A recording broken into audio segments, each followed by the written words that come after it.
Sinong umaahon, tayo ba o sila?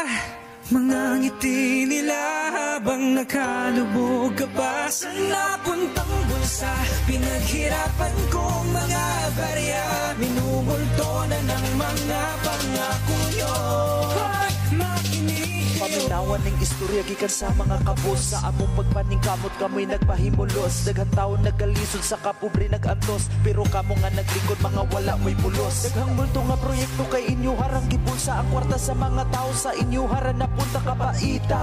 Kung ingon ani ang sistema, mga kurakot nga naglingkod, mga wala mo'y konsensya. Daghang tao ang nagantos sa inyo hang kahangol, kay inyo harang gipulsa ang budget sa flood control. Mga kontraktor na bulahan, kalitangan na kwartahan, nakapalit na og daghang milyon nga sakyanan. Atong nasod nagalisod sa utang wala kaimpas, kay inyo hamang gikawat ang kwarta sa Pilipinas. Kamong mga kawatan nga naglingkod sa gobyerno, unta mo hunong na mo paminawa ang katawang Pilipino.